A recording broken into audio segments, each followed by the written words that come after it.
Hey guys, आपको बहुत बहुत स्वागत है फ्रेज के एक नए क्लास में। और आज की क्लास में हम लोग देखेंगे फॉरगेट से रिलेटेड फ्रेजेस क्या क्या हो सकते हैं और कितने टाइप के होते हैं जो कि आप अपने इंग्लिश स्पीकिंग में यूज़ करके अपने इंग्लिश स्पीकिंग को 4 चांद लगा सकते हो। The first one, on the tip of my tongue. अब देखो, on the tip of my tongue कहने से मतलब होता है कि जैसे कभी कभी होता है हमारे साथ कि कोई बात जुबान पे होती है और हम मतलब कि याद नहीं कर पाते हैं या फिर बोल नहीं पाते, कहते हैं ना कि अरे अभी मतलब कि मुंह में आ गया बात और अभी मैं मतलब कि याद नहीं आ रहा बोलने को। तो उस समय हम लोग कहेंगे on the tip of my mind. तो अगर आपसे कोई पूछ रहा हो कि did you remember what I ask you, या it is on the tip of my mind but I am not able to speak it out. Second, slip my mind. Slip my mind कहने का मतलब होता है कि अचानक से किसी चीज़ को भूल जाना। ठीक है, अचानक से किसी चीज़ को भूल जाना।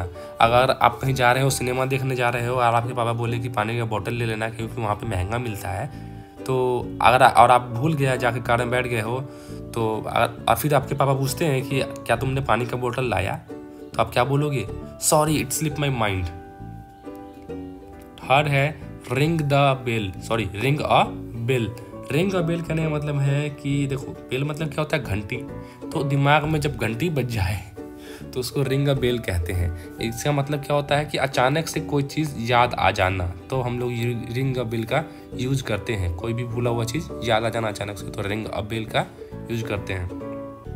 ये अचानक से भूल जाना था और ये अचानक से याद आ जाने के लिए है। ठीक है, नेक्स्ट है आई can't recall. I can't recall, याद ना कर पाना। ठीक है, याद ना कर पाने के केस में हम लोग आई कांट रिकॉल यूज करते हैं।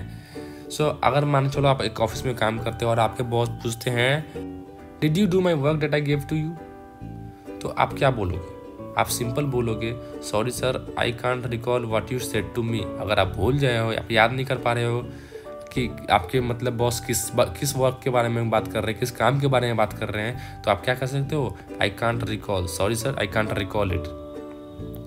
नेक्स्ट है jog your memory. Jog your memory कहने का मतलब है कि अपने दिमाग को मतलब कि जॉग मतलब क्या होता है? जॉगिंग करना, सुबह सुबह मतलब कि एक्सरसाइज करना, दौड़ना वौड़ना, यही सब ना। तो अपने दिमाग का भी एक्सरसाइज कराना, मतलब कि कोई भी चीज़ आप अगर भूल जाते हो तो उस समय उसी टाइम पे आपको उस चीज़ को याद करना होता है। क्या करते हो? अरे बहुत मतलब कि परिश्रम करते हो, मतलब कि अपने माइंड पे प्रेशर डालते हो कि वो चीज़ कैसे भी याद आ जाए। तो वो प्रेशर जो आप माइंड पे डालते हो that is called jogging your memory. तो जॉग योर मेमोरी आपको यहाँ पे यूज़ करना है। सो अगर आपसे फिर से बॉस पूछे कि डिड यू रिमेंबर, तो sir I am jogging my memory. ठीक है, तो आपका उसके बाद क्या होगा पता है आपको जॉब से निकाल दिया जाएगा। In one year and out, एक कान से सुनना और दूसरे कान से थूक देना मतलब बाहर निकाल देना।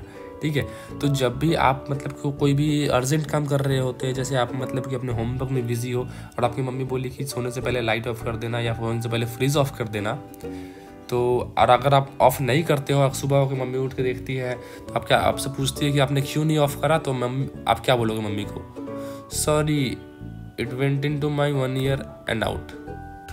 ठीक है, सिंपल सा है, एक कान से सुना था मैंने और दूसरे कान से निकल गया, सॉरी। ठीक, सेकेंड लास्ट आपका है lost my train of thought. ठीक है, मतलब कि बहुत ही अच्छे से कोई चीज़ सोच रहे होते हो, अरे एकदम मतलब कि किसी लड़की के बारे में सोच रहे होते हो जब भी, अरे ऐसा है वैसा है, काश वो मिल जाती, काश कुछ होता, हमारा बात बनता, या फिर कोई भी चीज़ जैसे कि मुझे काश ये जॉब मिल जाता, या फिर मतलब कि मैं किसी चीज़ को कर पाता, किसी इंडिया टीम के लिए खेल पाता अगर आप प्लेयर हो तो इस टाइप के सोच को हम लोग कहते हैं थिंकिंग केयरफुली। और अचानक से भूल जाना कि मतलब कि कुछ हुआ, सडन फीलिंग, और आप उस चीज़ को भूल गए, तो भूल उसी समय मतलब कि किसी चीज़ को सोचना और अचानक से भूल जाने को हम लोग कहते हैं lost my train of thought.